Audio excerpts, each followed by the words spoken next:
reporter.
Police reporter brings you another true story of crime and its detection.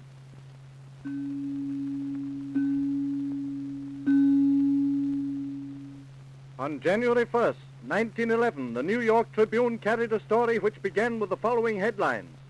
Die with the old year. Maryland couple takes cyanide of potassium on eve of marriage. Chatted merrily together before death. He had bought wedding ring. Now this case would have gone down in history as a double suicide if the coroner had not been puzzled about several features of the case. So, he called for an investigation. Mrs. E. Lawser, as you know, we are investigating the strange death of your daughter, Gracie Lawser, and her fiancé, Charles Edward Twigg. Yes, Dr. Ford. I'd like you to tell this jury just what happened on that day. Well, a little after 11 in the morning, Charles telephoned that he was in town and that he would come over to the house at about 2 o'clock. When Grace heard this, she went up to her room and started primping. At almost exactly 2 o'clock, the front doorbell rang. Oh, come in, Charles. Hello, Mrs. Alassa. Where's Grace? Isn't she at home? Of course. She'll be here directly. Grace? Yes, Mother? It's Charles. I'm coming. She's been upstairs primping ever since you telephoned. Hello, darling. Well, it's about time you came to see me. Did you miss me? Of course I did. Once a week isn't enough for a fellow to call on his best girl. Well, I've got to sort of get things straightened around for a honeymoon. You don't want any business on my mind when we go off on our trip. Why don't you two go into the parlor and I'll bring you some fruit cake and a glass of wine. Thanks, Mrs. Alasser. Still calling me Mrs. Elasser, eh? Oh, I'll be calling you Mother as soon as we get back from our trip. Well, you could be a little more familiar, even if I am going to be your mother-in-law. I'll be back in a minute. Come on in the parlor, Charles. Okay. Oh, it's chilly in here, isn't it? I light the gas fire. Do you realize it's less than a week before we'll be married? Do I? I don't ever forget it. A week can seem like an awful long time, can't it? Yes. And this time next Thursday, we'll be on our honeymoon. I've already bought the tickets. Have you? Where are we going? Just where you said, Florida. Will you like that? I'll love it. Just think, Charles. A honeymoon away from the cold and the snow. Being down there where there's sunshine and palms. It's just too romantic for anything. A honeymoon should be romantic, darling. And we will be happy, won't we? Of course we will. How can we help it? Gracie, I bought it. Bought what? What we were looking at in Townsend's window. The wedding ring? The white one with all the little diamonds in it? That's it. Oh, let me see it. Sure. I hope it fits. There she is.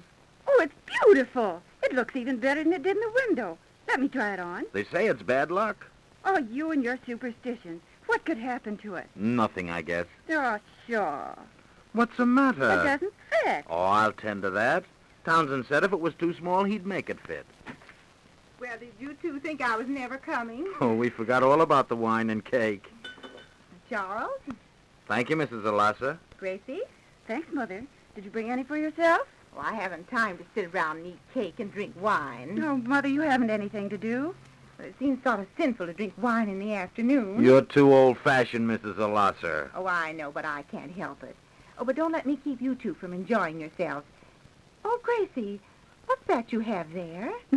My wedding ring. Want to see it? Oh, it's beautiful, isn't it? Oh, your father never gave me such a fancy ring. But we managed to make our marriage last in spite of it. And I hope Gracie and I are as happy as you two have been. Well, I don't often talk about it, but I can't wish you any better luck than we've had. Gracie'll make you a good wife, I know. Better than I deserve, I reckon. Oh, I don't know. You're not a bad boy. Oh, well, here I am talking, and I know you two want to be alone. Well, let's make it a toast. You propose it. All right? Here's to our future together. May it be long and prosperous. That's good. Say, we forgot the one about all our troubles being little ones. Oh, you. Excuse me. Are you sleepy? Sorta. One little glass of wine and you want to go to sleep. Must be the heat from that stove. No excuses. That's a nice way to act when you come over to see me. Oh, you're just as bad as I It am. must be catching. Grace? Yes, Mother, come in. What is it?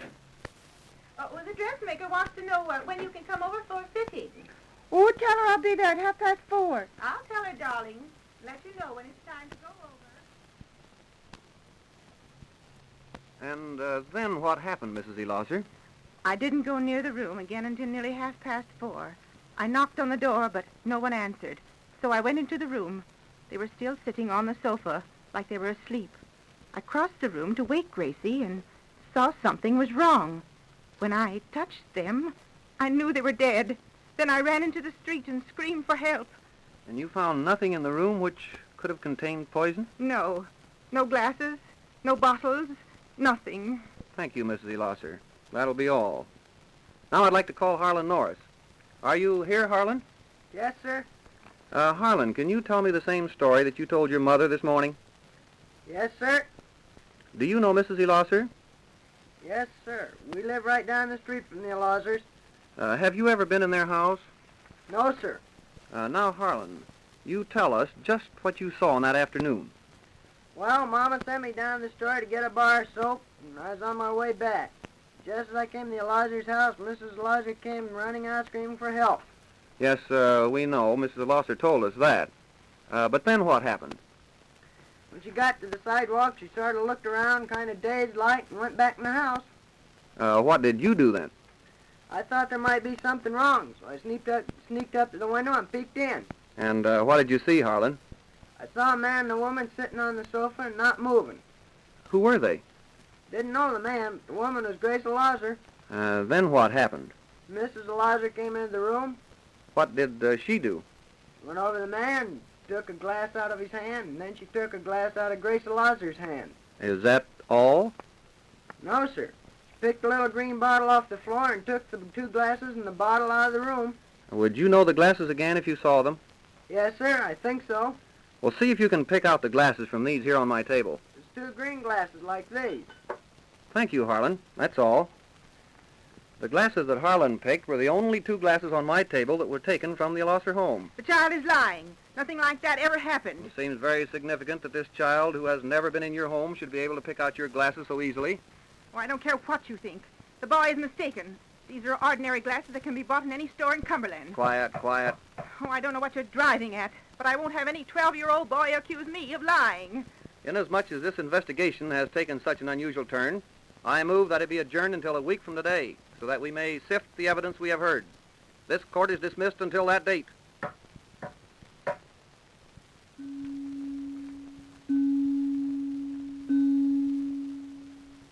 About 3 days later, the coroner called on Mrs. Elosser at her home.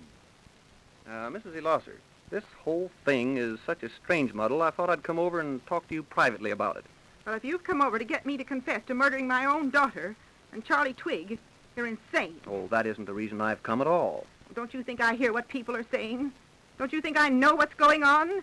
Everyone, everywhere, looks at me as though I were a murderer. And what you said at the inquest started it all. Well, that's what I've come over to clear up. Do you think I killed those 2 young people? Well, I admit I thought it might be a possibility. But since I had a little private talk with Harlan Norris this afternoon, I've changed my mind. You had a quarrel with his mother, didn't you? Yes, some years ago. He admitted that part of the story wasn't true, that he'd been coached in it by his mother. This, of course, throws the boy out as a witness. I'm sure now that you had nothing whatever to do with it, but I'd like to prove it. How do you expect to prove it by me? I've told you everything. I don't know any more. Well, I've given this thing a lot of thought, and if you don't mind, I'd like to try an experiment. What kind of an experiment? An experiment that will prove just how these two young people met their death. Would you object to that, Mrs. Elosser? Well, of course not. I'm more interested in proving it than you are. Well, then we'll go into the room where you found them. Well, it's just across the hall. And then we'll prove it one way or another right now. This is the room. Wait till I bring my basket. What have you got in there? 2 cats. Black cats. 2 black cats? Yes. I'd like to leave them in the room under the same conditions that your daughter and her fiancé were found that afternoon, and for the same length of time. Oh, I see. Now, where did you find their bodies? On that sofa. Come on, kittens. You'll have to lie on that sofa in the interest of science. Now, Mrs. Elosser, were the windows open or closed? Closed. And the doors? They were closed, too. Is there anything else that's different from what it is now? Yes, the gas grate was going. Well, I'll light it then. Now, is that all? Oh, I think so. Well, then we'll go out of here. How long was it before you found them? Almost 3 hours. Then we'll sit down and wait for 3 hours. 1 hour. 2 hours. 3 hours pass.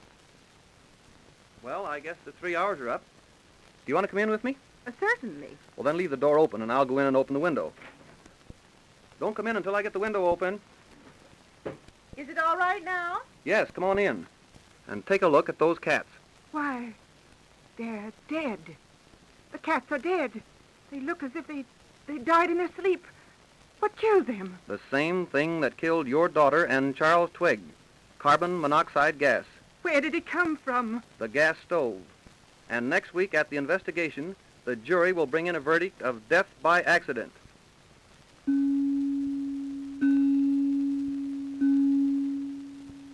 And so one of the most baffling mysteries that ever monopolized the breakfast conversation in Cumberland, Maryland was solved.